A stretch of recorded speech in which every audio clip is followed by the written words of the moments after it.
Bonjour, aujourd'hui on va installer Python sur notre PC, notamment Jupyter Notebook, qui est vraiment euh, le cadre qui permet vraiment de travailler avec Python, qui a des librairies assez avancées.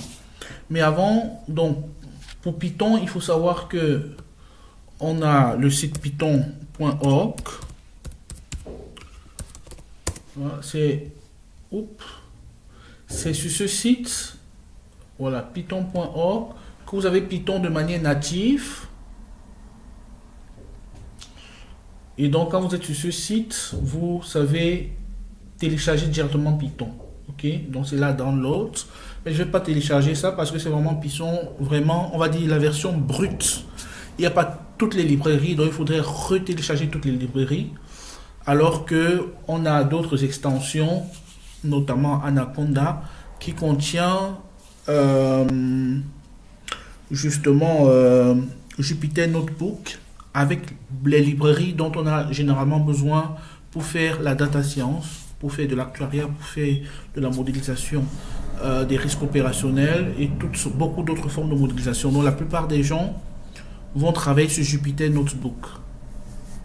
Donc nous, on montre quand même à quoi ressemble Python, mais on ne va pas le télécharger parce qu'on veut vraiment quelque chose d'avancé. Alors, si vous voulez voir aussi à quoi ressemble Python de manière native, quand vous êtes connecté là sur python.org, vous savez cliquer sur ce bouton jaune et alors vous avez une interface qui va apparaître vraiment comme Python fonctionne. Vous voyez, ça prépare vraiment l'environnement de Python. Voilà, c'est vraiment comme ça que Python fonctionne. Ça veut dire que si on l'avait téléchargé, ce serait ainsi sur notre PC en fait. Et donc, je peux m'amuser. On fait peut-être A égale à 3. Voilà, B égale à 5. C égale à A plus B. Et donc, sur ma machine, ce serait ça exactement. Et donc, c'est 8. Je peux créer une petite liste. Déjà, par exemple, 2, 10, 15, 7. Voilà, j'ai créé ma petite liste. Et je vais créer une autre liste en fonction de ça. C'est vraiment pour montrer des choses basiques dans Python. Hein. Donc, je vais faire une autre liste qui est 2 fois V for V in A. Donc, vous comprenez ce que je suis en train de faire là. Hein. Donc, je fais vraiment 2 fois B avec B dans A. Voilà. Et alors, je demande à quoi ressemble B. Et vous voyez bien que ça multiplie tous les éléments par 2. Donc, ça, c'est des petites opérations.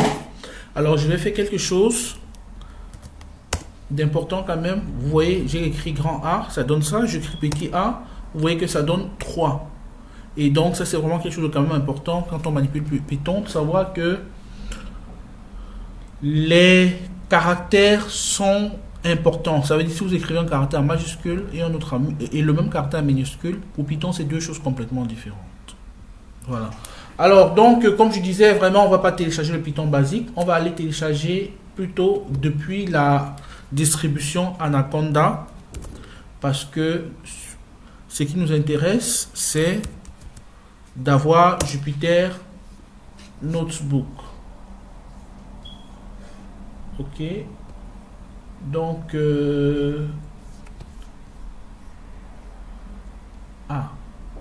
voilà, j'ai pas tout écrit. Anaconda, voilà.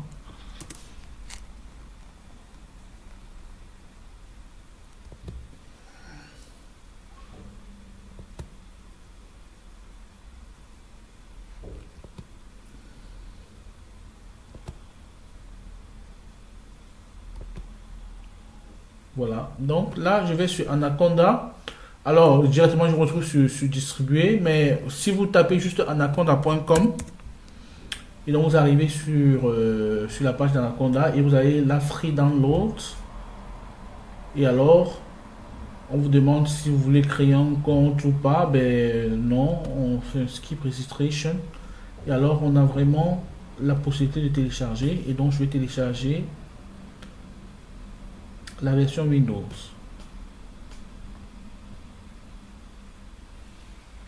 Donc En fait, vous avez l'occasion de télécharger Windows, Mac ou bien Linux. Ok, et donc c'est en train de télécharger. Et voilà. Et donc actuellement c'est complètement téléchargé, c'est sur mon PC. Et alors, on va vraiment l'installer pour faire tout ce que nous avons à faire. On va vraiment l'installer.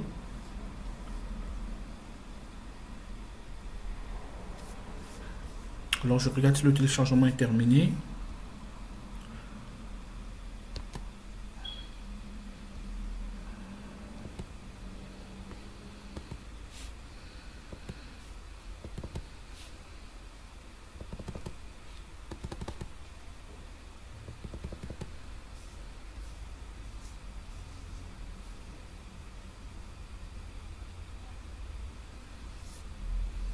Le téléchargement il est encore en cours. Voilà, je vois que le téléchargement vient d'être terminé. Et donc on va exécuter le téléchargement. Donc le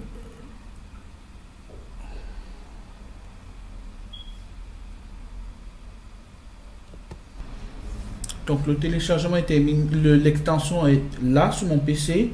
Et je vais cliquer dessus pour l'exécuter.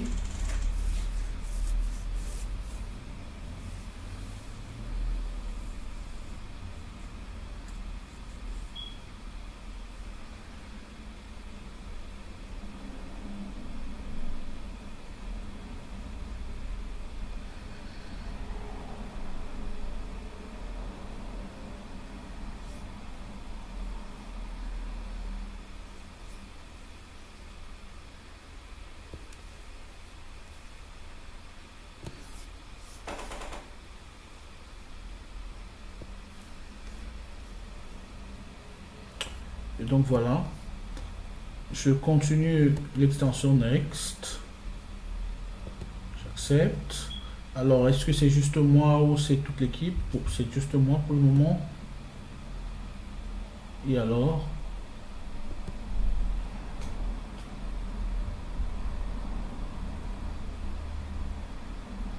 pas de problème. Et voilà. Et donc l'installation est en cours.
Ça prend un certain temps.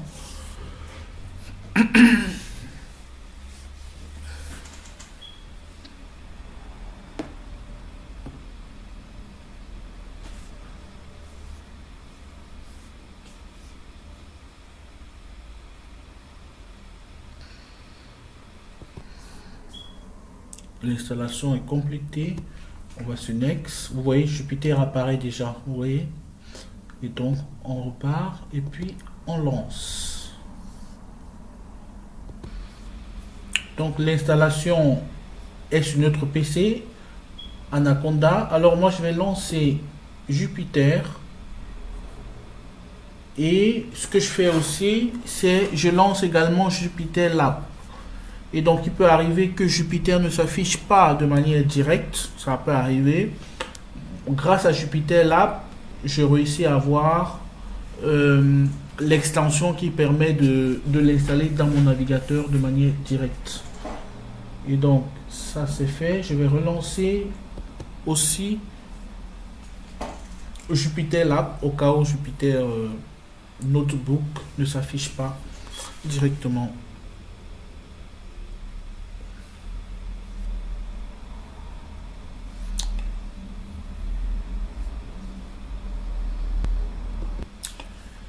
Et donc, quand je lance Jupyter Lab, j'ai ce fichier HTML qui s'ouvre, qui me donne une information hyper importante. Notamment, ça dit, en fait, le fait d'avoir lancé ces applications devrait nous rediriger vers l'application Jupyter. Si ce n'est pas le cas, alors on a ce lien qui nous permet toujours d'accéder à Jupyter. C'est pas exactement ainsi qu'on voulait procéder, mais au moins ça nous donne une alternative. Et dans ce lien, je vais le copier et le rentrer dans mon navigateur. Je rentre donc le lien que je viens de copier dans mon navigateur. Et alors là, normalement, Jupyter va s'installer directement dans mon navigateur. Voilà, c'est en train de s'installer. Ça s'installe, et voilà. Et donc là, je suis vraiment sur mon navigateur. Et donc, ce que je peux faire, si je veux maintenant, où c'est globalement installé, je peux faire demander qu'il lance un nouveau notebook, donc un nouveau Jupyter Notebook. Ok.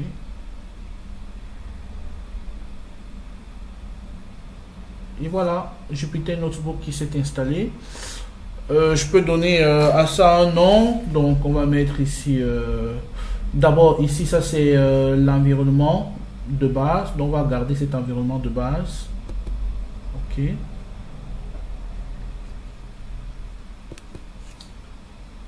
Voilà. Ensuite, je peux donner à mon fichier un nom.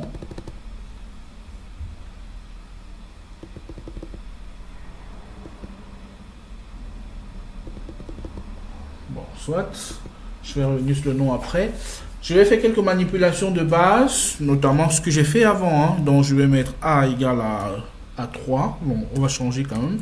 A égale à 4. A égale à 3. Non, à 4, oui. Et alors, une fois que je l'ai entré, voilà. Et donc, je peux entrer A. Bon, à chaque fois, il faut retourner. Ça me donne la valeur de A. Je vais mettre B égale à 5. Après, je peux aussi entrer plusieurs lignes à la fois. Hein. Donc, B égale à 5. C égale à A plus B. Voilà. Et ensuite, je demande d'afficher C. Hein. Donc, je peux aussi entrer plusieurs lignes à la fois. Voilà. Et donc, ça affiche la dernière ligne que j'ai demandé, c'est C. Donc, voilà. Donc, je suis vraiment au bon endroit qui me permet de commencer à entrer mon code. Je peux refaire la même opération que tout à l'heure. Je vais mettre A égale à une liste, hein, 9, 5, 2, 1. Et alors, mettre B égale à, par exemple, on va mettre au carré, hein, cette fois-ci, V, V fois V, for V in A. Ok, et alors ce que l'on va afficher, c'est B. Ok, voilà. Et donc vous voyez bien que tous les chiffres ont été multipliés par eux-mêmes, donc au carré en fait. Et donc voilà, ici on est vraiment à l'endroit qui nous permet maintenant d'entrer du code, de voir comment ce qu'on a mis comme programme s'affiche. Et alors pour renommer donc le fichier que nous avions, on va cliquer là-dessus. Donc on va faire un clic droit. Et ici on a rename notebook. Donc on va donner un nom à notre notebook. On va vraiment montrer, on va appeler ça installation. Donc installation exemple, voilà. Et donc je peux enregistrer. Voilà, je peux renommer. Et donc voilà vraiment mon fichier. Et je peux m'amuser si je le veux à l'enregistrer, notamment par exemple pour les gens qui suivent la formation de modélisation des risques opérationnels avec moi, donc avec moi Formand Futso. Ben je vais, pour les exercices que je donne, ben je vais souvent demander que vous me redonnez votre notebook. Et donc il y a moyen de le télécharger, toujours en allant dans Fichier. Vous avez Download ici, ce qui vous permet vraiment de télécharger votre fichier. Ok. Et voilà. Donc je pense que nous avons parlé de l'essentiel. J'ai montré comment on installe j'ai montré comment on installe le Jupyter Notebook depuis la distribution Anaconda. Donc tous les étudiants devraient l'avoir sur leur PC, ce qui nous permet de vraiment travailler et avancer. Merci et à très bientôt.